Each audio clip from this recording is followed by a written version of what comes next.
जी, मैं बात कर रही हूँ डेंगू फीवर के हवाले से। आज हम आपको बताएंगे कि डेंगू फीवर के हवाले से कंप्लीट गाइडलाइंस क्या होती हैं। अगर आपको डेंगू फीवर हो जाता है तो आप इसे कैसे कंट्रोल कर सकते हैं, एंड मोस्ट इंपॉर्टेंटली सबसे पहले इसके सिम्टम्स क्या हैं। आपको कैसे पता चल सकता है कि आपको डेंगू फीवर है, इसके सिम्टम्स, इसके रीज़न, ये तमाम चीज़ें आज हम डिस्कस करेंगे। आपको बताएंगे कि डेंगू फीवर अगर आपको हो जाता है तो आपको इसमें कौन सी मेडिसिन लेनी चाहिए, एंड मोस्ट इंपॉर्टेंटली स्ट्रिक्टली कौन सी मेडिसिन अवॉइड करनी चाहिए। ये तमाम चीज़ें आज हम डिस्कस करेंगे और इसी हवाले से बातचीत करने के लिए हमारे साथ स्टूडियो में मौजूद हैं doctor Memoona Ghayas. She is a dengue expert and trainer, and also she is a clinical focal person for dengue fever, King Edward Medical University. अस्सलाम वालेकुम doctor Memoona, welcome to the show. Thank you so much. Dengue fever आजकल बहुत viral हो चुका है। मतलब usually हर साल हम देखते हैं कि अक्सर हम कहते हैं कि डेंगू सीज़न आ गया है, मतलब इसका भी अब सीज़न आता है। तो वेडिंग सीज़न और बर्थडे सीज़न का तो हमने सुना था, अब डेंगू सीज़न भी आता है। तो सबसे पहले तो इसकी वायरलिटी बहुत ज़्यादा है, मतलब हम देखते हैं कि रेशियो बहुत ज़्यादा बढ़ी है। तो डेंगू फीवर डॉक्टर मेमूना है क्या, यहाँ से हम स्टार्ट करते हैं। डेंगू फीवर एक बुखार ही है जिसमें थोड़ा सा हाइप क्रिएट हो जाती है कि इस बुखार के साथ पता नहीं क्या हो जाएगा। उसकी रीज़न ये है कि जैसे आपने कहा कि डेंगू सीज़न है, तो इट्स एक्चुअली अ सीज़न। उसकी रीज़न ये होती है कि जिस भी सीज़न में आपका रेनी सीज़न होगा, पानी खड़ा होगा, डैम्प प्लेसेस होंगी, मच्छर ग्रो करेगा, डेंगू का सीज़न आ जाएगा। जब मच्छर बिल्कुल किल हो जाता है तो वहाँ पे जाके डेंगू की जो स्पाइक है वो डाउन हो जाती है।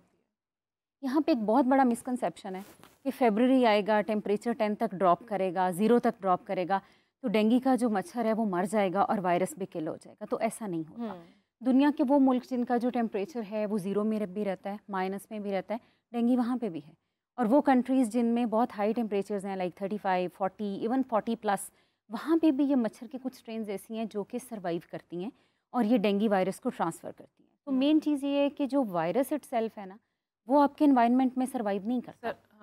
एक्चुअली ये मच्छर में सर्वाइव करता है। तो अगर आप मच्छर को इरेडिकेट कर लेते हैं, फिर आप इसको इरेडिकेट कर सकते हैं। अब डेंगू फीवर एक ऐसा बुखार है जो कि मच्छर के काटने की वजह से फैलता है। अच्छा, ये बड़ी मिथ्स हैं कि मच्छर के काटने से नहीं होता। आप अगर कोई मच्छर किसी गंदे पानी पर है, आपने वो पानी पी लिया है, तब आपको डेंगू हुआ, काटने से नहीं होता। तो ये मैं चाहूँगी कि आप ज़रा क्लियर करें। इसमें ना बहुत अहम बात है, जो डेंगू का मच्छर है ना, ये गंदे पानी का मच्छर नहीं है। मतलब जो मच्छर जोहड़ में होता है, गंदी जगह पे है, नालियों में है, गटर में है, वो वाला मच्छर ये वायरस कैरी नहीं करता। ये साफ पानी का मच्छर होता है। वो पानी जो आपके लॉन्स में है, जो आप अपने पौधों को लगा रहे हैं, आपके कूलर्स के अंदर है, या किसी भी जगह पे पॉन्ड्स हैं, आपके पूल्स हैं, साफ पानी का मच्छर है। और ये मच्छर की बेसिकली 2 टाइप्स हैं। एक है एडीज इजिप्टी और दूसरा है एडीज एल्बोपिक्टिस। ये 2 मच्छर हैं जिन्होंने वायरस कैरी करना है। जब इनमें वायरस है, वो हम में से किसी भी हेल्दी पर्सन को बाइट करते हैं, तो उसके बाद ये वायरस का जो प्रोसेस है वो बॉडी में स्टार्ट हो जाता है। अब लोगों का ये भी वहम है कि मैं बाहर निकला था, मैं वापस आया, तो मुझे मच्छर ने काट लिया और मुझे डेंगू हो गया। तो ऐसा बिल्कुल नहीं होता। मच्छर आपको काटेगा, कम से कम 3 से 4 दिन का टाइम होगा जिसके अंदर ये वायरस आपकी बॉडी के अंदर ग्रो करेगा। मतलब सिम्टम्स आना स्टार्ट क्या होते हैं डॉक्टर मेमूना? सबसे जो पहला सिम्टम होता है वो है फीवर, क्योंकि डेंगू फीवर में बुखार ज़रूरी है। बुखार के साथ जो इसके हॉलमार्क्स होते हैं ना, जिससे आपको पता चलता है कि ये टाइफाइड नहीं है, ये मलेरिया नहीं है, ये कोई और बुखार नहीं है, इसमें आँखों के पीछे बहुत दर्द होती है। साथ में कमर में इतनी शदीद दर्द हो रही होती है कि आप इसको कहते हैं कि ब्रेक बोन फीवर है। मरीज़ों के अल्फाज ये होते हैं कि मेरी कमर की हड्डी टूट गई है, मैं बैठ नहीं सकता, लेट नहीं सकता। तो बुखार है जिसके साथ आँखों के पीछे दर्द हो रहा है, कमर की हड्डी में बहुत शदीद दर्द है, साथ पूरे जिस्म में दर्द हो रहा है। यहाँ तक तो ये स्पेसिफिक है डेंगू का। फिर कुछ ऐसी चीज़ें हैं जो नॉन स्पेसिफिक हैं। जैसे इसमें हल्का सा गला ख़राब हो सकता है, नज़ले की कैफियत हो सकती है, आपको हल्की फुल्की खांसी हो सकती है, पेट का दर्द है, लूज़ मोशन है। ये सारी वो चीज़ें हैं जो मिक्सअप हो जाती हैं कि ये गैस्ट्रो का केस है, ये इन्फ्लुएंज़ा का केस है, ये मैरिली सोर थ्रोट है, सीजनल फ्लू है, ये क्या चीज़ें हैं। तो वो जो डेंगू एक्सपर्ट्स हैं या बड़ी डिटेल में हिस्ट्री लेने वाले लोग हैं, वो इसको पिकअप करते हैं कि कौन सा डेंगू फीवर है और कौन सा आपका सीजनल फ्लू है, इन्फ्लुएंज़ा है, रेस्पिरेटरी ट्रैक इन्फेक्शन है। बस याद ये रखें कि बुखार है, 2 दिन से ज़्यादा हो गया, आंखों के पीछे बहुत दर्द है, हड्डियाँ दुख रही हैं, वॉमिटिंग हो सकती है, लूज मोशन हो सकते हैं, पेट अपसेट हो सकता है, पेट का दर्द हो सकता है। ये सारे नॉन स्पेसिफिक फीचर्स हैं जो आते हैं। And body ache is one of the main. Body ache, break bone fever and severe eye pain behind the eyes, ये इसका स्पेसिफिक है। अच्छा, अक्सर डॉक्टर ममूना हम देखते हैं कि ऐसा कहा जाता है कि जो डेंगू है वो फजर के बाद या मगरिब के बाद ही अटैक करता है, या मतलब तभी आपको काटे तो आपको डेंगू हो जाता है, तो इज़ इट ट्रू? इसकी क्या वजह है? कुछ हद तक हम इसको मच्छर को कहते हैं it's a dawn and dusk mosquito, ठीक है। अच्छा, जैसे हम यूजुअली मेजॉरिटी जो पॉपुलेशन है, हम दिन में ज़्यादा एक्टिव डॉन होते एंड हैं। डस्क मतलब डॉन एंड डस्क, हाँ, dawn means morning morning and and dusk dusk means mean evening. Evening. जैसे हम है ना, हम डे टाइम में ज़्यादा एक्टिव होते हैं और मेजॉरिटी पॉपुलेशन रात के टाइम पे डल होती है। तो ये वाला जो मस्कीटो है, this is most active during the morning hours and most active during the evening hours. Day time में इसकी एक्टिविटी बहुत कम होती है, इस वजह से जो बाइट करने का स्पेसिफिक टाइम होता है वो मॉर्निंग एंड इवनिंग तो है। क्या अब अगर डेंगू इंतज़ार करेगा कि मगरिब का वक्त हो या फजर का वक्त हो, मैं उस टाइम अटैक करूँ? ऐसा बिल्कुल नहीं होगा। इसमें सिर्फ ये होगा कि जैसे God forbid it's a close space, अब यहाँ पे आपके पास कोई डेंगू के मस्कीटोज हैं तो वो किसी भी टाइम पे किसी को भी बाइट कर अटैक कर सकते हैं। सकते हैं, हाँ। लेकिन अगर आप ओपन प्लेसेस में हैं जहाँ पे ये मस्कीटो ज़्यादा होता है तो वहाँ पे इसकी एक्टिविटी मॉर्निंग में ज़्यादा होगी, शाम में ज़्यादा होगी, लेकिन ये कोई कट ऑफ नहीं है कि ये डे टाइम में बाइट नहीं करेगा। It will bite but maximum chances are in the morning and in the evening. अच्छा, हमारे फिर इर्द गिर्द का जो माहौल है वो कैसा होना चाहिए टू प्रिवेंट की, मतलब हमें कितनी प्रिकॉशंस लेनी चाहिए, कितने सेफ्टी मेजर्स जो हैं वो लेने चाहिए? देखिए, सेफ्टी मेजर्स की तो एक बड़ी मिसाल तो आपने अभी ईद मिलादुन्नबी पे देखी, हाँ जी। ठीक है। ईद मिलादुन्नबी गुजरा, आप शाम तक और नेक्स्ट डे जब आप रोड्स पे आए तो it was a heap up. या आपके सारे खाने, प्लेट्स, पानी, ग्लासेस, गन, पानी, एवरीथिंग, वो हाँ। सारा कुछ रोड्स पे फेंक दिया गया था। जब आपकी हैबिट्स इस तरह की होंगी ना तो ये मच्छर ग्रो करेंगे, क्योंकि आप सफाई का ख्याल नहीं रखते। तो सफाई का ख्याल रखना पड़ेगा। ना सिर्फ ये कि हमें अपने घर की सफाई का ख्याल रखना है, हमें अपने घर से बाहर भी सफाई का ख्याल रखना है। घर के अंदर हमने ये करना है कि किसी भी जगह पे पानी खड़ा ना हो। आपके गमले, स्पेशली जो आपके पूल्स हैं, स्विमिंग इसके अलावा पूल्स। वाटर कूलर्स इस टाइम के ऊपर आपके इवैक्यूएट कर देने चाहिए और उनमें पानी नहीं खड़ा रहना चाहिए। फिर कुछ ऐसे एरियाज़ होते हैं जैसे आपके स्क्रैप एरियाज़ हैं, वहाँ टायर्स पड़े हैं, कोई पुराने पॉट्स हैं, टब्स पड़े हैं, उनमें बारिश का पानी जमा हो जाता है, उनको खाली करना चाहिए। यही कॉशन है आपके घर से बाहर के लिए। जहाँ आपको लगता है कि डैम्प प्लेसेस हैं, थोड़ी गहराई है, कोई डैमेजेस हैं, जहाँ पे पानी जमा हो सकता है, उनको फिल अप करें ताकि पानी जमा ना हो। पानी जमा नहीं होगा तो ये मच्छर ग्रो नहीं करेगा।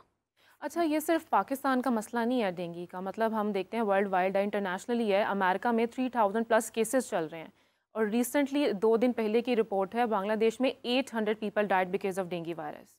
तो मतलब किसी को मतलब इतनी मेरे ख्याल में नॉलेज नहीं है प्रोटेक्शन की कि प्रिकॉशंस क्या लेनी चाहिए। अब हम यूजुअली देखते हैं कि हमारे यहाँ तो ये होता है कि हम लोगों ने ना अगर कूलर्स हैं तो पानी भर भर के रखे हुए हैं, समटाइम्स वो ओपन कूलर्स हैं, और किचन में भी पानी ओपन पड़ा है, खुला पड़ा है, और फिर हम वही यूज़ कर रहे हैं खाने में या पीने में। तो वो कितना डेंजरस हो सकता है ऐसी सिचुएशंस में? ये डेंजरस है, क्योंकि मैं बाकी सिटीज़ का तो नहीं कह सकती, क्योंकि लाहौर में आपका पैटर्न ये है कि आपके जो पानी आने के टाइम है वो स्पेसिफिक हैं। हाँ। मॉर्निंग आवर्स में आएगा, फिर मिड डे आएगा, फिर इवनिंग पे आएगा। तो बहुत से घर ऐसे हैं जिनके पास स्टोरेज कैपेसिटी नहीं है, तो वो क्या करते हैं, वॉशरूम में बकेट भर के रखा हुआ रख है, लेते हैं। आपने अपने वॉशिंग एरियाज़ के अंदर टब भर के रखे हुए हैं, लाउंड्रीज में टब भर के रखे हुए हैं। ये डेंजरस प्रैक्टिस है। अगर आपने रखना है तो आप उसको कवर करेंगे ऊपर से, ताकि यहाँ पे ये ग्रो ना करे। और जहाँ तक आपने ये बहुत इंपॉर्टेंट पॉइंट हाईलाइट किया है कि 800 डेथ्स हो गई हैं। जस्ट बिकॉज ऑफ जो डेंगू का मोर्टेलिटी रेट है ना, यानी कितने परसेंट चांस है कि किसी की डेथ हो जाएगी, दैट इज़ अंडर 1%। 1%। यानी आपके 100 लोगों को डेंगू हो रहा है तो लेस देन 1% चांस है कि किसी की डेथ हो जाएगी। And this is very unfortunate कि 800 डेथ्स हमारे नेबरिंग कंट्री में हो गई हैं। तो हमें ये इससे सस्पिशन अराइज होता है कि या तो कोई वेरिएंट चेंज हो गया, या फिर ये है कि प्रिकॉशंस प्रॉपरली लिए नहीं गए। ठीक है, अब हमारा भी ये कॉन्सेप्ट है कि किसी का भी गला ख़राब होता है ना, by the time I diagnose कि जी ये डेंगू है, तो वो आके क्या बताते हैं कि जी परसों बुखार हुआ, साथ गला ख़राब था, तो मैंने मॉक्सिल खा लिया। हाँ जी। उसके बाद फिर ना गले में थोड़ी मुझे खराश भी लग रही थी, तो साथ ही मैंने डेल्टा कॉटिल की भी 2 गोलियां अच्छा, खा ली। ये बहुत इंपॉर्टेंट यहाँ पे फैक्टर आपने रेज किया है, फैक्ट के मेडिसिन कौन सी लेनी चाहिए। हम देखते हैं कि हमें बुखार होता है, हम डॉक्टर के पास जाने के बजाय खुद से ही अपने आप को ट्रीट करना स्टार्ट कर देते हैं, ये भी ले लो, वो भी ले लो। तो मैं चाहूँगी कि आप ये भी बताएं कि कौन कौन सी मेडिसिन अवॉइड करनी चाहिए स्ट्रिक्टली, और कौन सी हम ले सकते हैं जस्ट फॉर द रिलीफ के डॉक्टर के पास जाने से पहले। हम एक ऐसे मुल्क में हैं जहाँ पे हमारी सारी मेडिसिन ओवर द काउंटर है। हाँ। आपको हर medicine with prescription, without prescription over the counter मिल जाती है। ठीक है, अब जो कॉन्सेप्ट है ये बुखार है, ये वायरस की वजह से है। अभी तक कोई भी ऐसा एंटीवायरल नहीं है जो हम कहते हैं कि ये बहुत इफेक्टिव है, आप दें ये वायरस जल्दी ख़त्म हो जाएगा। तो कोई एंटीवायरल डेंगू के लिए रिकमेंडेड नहीं है। अब जब वायरस का इन्फेक्शन है तो आप इसको एंटीबैक्टीरियल के साथ ट्रीट नहीं करेंगे। एंटीबैक्टीरियल्स का पर्पज़ ये होता है कि वो हैं बैक्टीरिया, ठीक है, जो भी जरासीम की एक ख़ास किस्म है, वायरसेस भी जरासीम की एक किस्म है, लेकिन बैक्टीरिया की मेडिसिन वायरस की मेडिसिन के ऊपर इफेक्टिव नहीं होती। तो पहला कॉन्सेप्ट तो ये है कि बुखार हो गया तो आपकी सबसे पहली एहतियात ये है कि आपने पैरासीटामोल लेनी शुरू कर देनी है। पैरासीटामोल की जो आप पैरासीटामोल यूज़ कर लें, कैल्पोल यूज़ कर लें, टाइलिनॉल यूज़ कर लें, फेब्रॉल कर लें, ऑल ब्रांड्स आर ओके। लेकिन बुखार उतारने के लिए जो बाकी की 3-4 दवाइयाँ यूज़ होती हैं रूटीन में, ब्रूफिन नहीं लेना, डाइक्लोरैन नहीं लेना, ठीक है। इसके अलावा किसी भी किस्म के इंजेक्टेबल पेन किलर्स या इंजेक्टेबल फीवर की मेडिसिन जब तक आपका डॉक्टर नहीं कहता आपने नहीं लेनी। लोगों की प्रैक्टिस है कि बुखार जल्दी उतार दो, एक कैल्पोल खा लो साथ ही एक ब्रूफिन खा लो, तो ये काम नहीं करना। सो टेक होम ये है कि पैरासीटामोल, कैल्पोल, टाइलिनॉल ये आपके घर पे होना चाहिए। Brufen, Panadol is all good, it's paracetamol. Okay, same. Dicloran, Disprin, Brufen ये चीज़ें आपने इस्तेमाल नहीं करनी। अभी बड़ी प्रैक्टिस है, लोगों को निम्स का बड़ा ब्रांड नेम याद है, it's a good medicine for other reasons, तो लोग खा लेते हैं फौरी तौर पे ताकि जिस्म का दर्द ठीक हो जाए। ये प्रैक्टिस भी नहीं करनी। अच्छा डॉक्टर मेमुना, जब डेंगू होता है आपको तो आप डॉक्टर्स के पास जाते हैं तो ड्रिप्स का एक कॉन्सेप्ट है, मतलब ड्रिप्स बहुत लगती हैं डेली के डेली और इतनी एक्सपेंसिव भी होती हैं, अब हर कोई अफोर्ड नहीं कर सकता, तो ड्रिप्स ज़रूरी हैं? डेंगू में ना सबसे पहले मैं जो हो जाती है, मतलब आपके प्रोग्राम के हवाले से लोगों को बताना चाहूँगी, डे 3 से पहले आप मत सोचें कि आपको डेंगू है। अच्छा, ठीक है, हम बीइंग डॉक्टर्स हम खुद कहते हैं कि पहले 2 दिन का बुखार है, डोंट कम टू अस। आप सिर्फ अपने घर पे एहतियातें करें। एक मिथ बना दिया है कि बुखार के अंदर नहा नहीं सकते, बुखार में पट्टी नहीं कर सकते, तो प्लीज़ करें, पट्टियाँ भी करें, नहाएं भी, पैनाडोल भी खाएं। फिर पैनाडोल का मिथ बना दिया कि दिन में 2 दफ़ा लेनी पड़ गई है, तो जो पैनाडोल है या कैल्पोल है वो आप दिन में 4 दफ़ा ले सकते हैं, 5 दफ़ा भी ले सकते हैं। बस डेंगू में ये होता है कि कभी कभार हेपेटाइटिस का रिस्क होता है, तो हम ये कहते हैं कि आप 6 से 8 गोलियों पे रिस्ट्रिक्ट कर लें, इसके ऊपर ना जाएं, लेकिन पट्टियाँ करें, नहाएं। अब 2 दिन हो गए हैं बुखार को, आपको मुस्तकिल पैनाडोल खानी पड़ रही है, अलामतें बेहतर नहीं हो रही हैं, तीसरे दिन जाके आप अपना CBC कराएंगे, ठीक है। यहाँ पे बहुत बड़ा मिसकंसेप्शन है, सुबह बुखार होता है, शाम को CBC करा लेते हैं वो ठीक आ जाता है, ब्रूफिन खानी शुरू कर देते हैं। तो मतलब टेस्ट फौरी नहीं करवाना नहीं चाहिए। कराना। This is the take home message. कम से कम 48 आवर्स का टाइम दें वायरस को, क्योंकि ये वो टाइम पीरियड होगा जिसमें ये हड्डियों के गूदे में जाएगा। नहीं, वो तो डॉक्टर्स ही बताएंगे ना, जब आप डॉक्टर के पास जाएंगे डॉक्टर आपको रिकमेंड करेगा कि आपको टेस्ट करवाना या नहीं करवाना। आजकल लोग CBC लेके हमारे पास आते हैं कि सुबह बुखार हुआ था, स्मार्ट हो गए तो मैंने CBC करा लिया। सो प्रोग्राम का टेक होम ये है कि पहले 2 दिन CBC ना करवाएं, डे 3 पे कराएं, उसके बाद सस्पेक्ट करें।